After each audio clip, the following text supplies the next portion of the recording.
Alors, je suis avec Lionel Pellegrino, ancien entraîneur de la Fédération française de voile de laser. Lionel, bonjour. Donc depuis un an, tu ne travailles plus pour la fédération et après tes nombreuses années passées en France, tu as décidé de vendre tes services à des pays étrangers. Comment ça se passe cette transition? Bah, plutôt bien, hein. J'ai commencé avec la Suisse l'année dernière et à la fin de mon contrat fin juin et j'ai renouvelé mon contrat jusqu'au championnat du monde à Santander. Donc c'est une nouvelle expérience pour moi parce que j'ai travaillé pendant 14 ans comme entraîneur en France au niveau de la ligue, du pôle et puis de la fédération. Ouais. Et j'avais une clause d'exclusivité avec la Fédération française de voile, donc j'avais pas le droit de travailler avec des étrangers contre rémunération. Donc ça a été un changement plutôt radical parce que j'ai changé complètement de façon de fonctionner.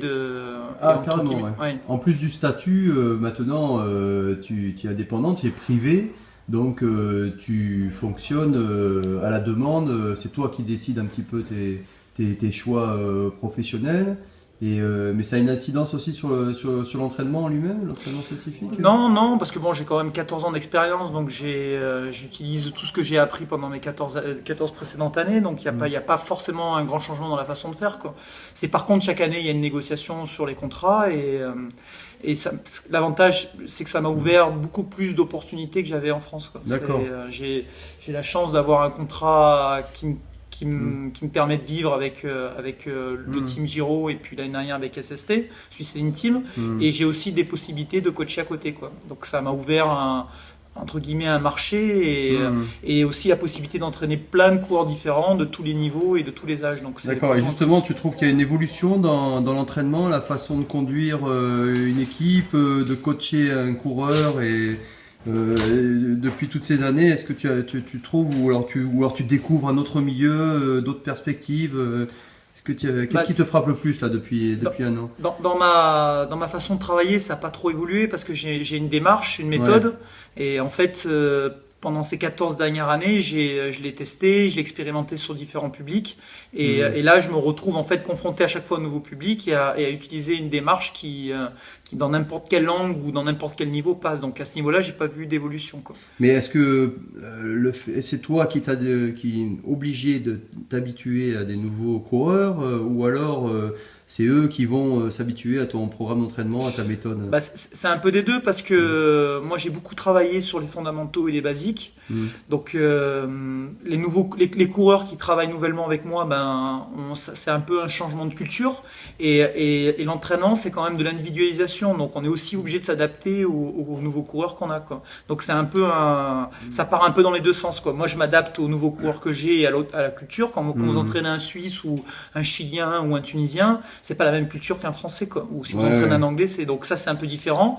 Mais ma démarche, elle reste la même, quoi. J'ai vraiment axé ma conception de l'entraînement sur les fondamentaux et sur les basiques. Donc quelle que soit la culture, les fondamentaux ça reste les mêmes. D'accord. Tu as un peu des idées sur l'avenir du coaching? Comment tu verrais ça dans les 10 à venir? Est-ce que tu penses il va y avoir une évolution, particulièrement dans le laser? On voit beaucoup de coachs privés, je trouve, qui travaillent avec des pays qui n'ont pas les infrastructures comme on peut le voir en France ou en Angleterre. Et j'ai l'impression qu'il y en a de plus en plus, donc j'ai l'impression que ça se professionnalise, hein, ce côté coaching privé, voire ponctuel. Comment tu vois ça dans les années à venir? C'est un peu complexe parce que c'est un peu la problématique de tous les sports quand les fédérations sont très bien structurées, que les obligations qu'on met aux athlètes ou à l'encadrement sont pertinentes. Je donnerai pas de pays, mais je pense que ça peut être une bonne chose pour l'athlète de rester dans ce système-là et de continuer à fonctionner, quoi. Quand il y a un décalage entre les obligations qu'on vous met et les moyens qu'on vous donne pour réussir, et je parle pas que financier, on aura, et que la finalité c'est quand même que l'athlète réussisse ou que l'entraîneur réussisse aussi, quoi. On voit de plus en plus dans les fédérations où ça bouge pas trop, où c'est un peu sclérosé, des projets individuels, quoi. Et ce que je remarque, c'est qu'on le voit de plus en plus chez les jeunes, quoi. C'est-à-dire qu'on a de jeunes coureurs, ça commence un tout petit peu en France et c'est très développé dans d'autres pays, dans les petits pays, où le coaching privé arrive très tôt, quoi. Beaucoup plus tôt qu'avant, quoi. Bon, après, il faut avoir aussi les moyens de pouvoir payer un coach privé, c'est pas donné à tout le monde, quoi. Après quand même, la finalité, c'est quand même de gagner, de perfer. Donc, est-ce qu'on se donne les moyens de perfer ou on fait une pratique compétitive pour le plaisir et c'est deux choses différentes, quoi. Mais c'est pas évident parce que ça passe souvent par les soutiens, les parents, l'entourage. Et quand tu es jeune, de se fixer des objectifs, a fortiori olympiques, c'est pas déjà évident. Dans un sport où à maturité quand même relativement tardive, qui demande beaucoup d'expérience, quoi. Donc ça ne doit pas être évident à gérer en tant que coach pour créer une motivation de part et d'autre. C'est ce qui différencie un peu mon travail d'avant et d'aujourd'hui, c'est que avant j'étais partie intégrante du projet et j'accompagnais l'athlète dans toute sa progression et dans tous ses choix, quoi.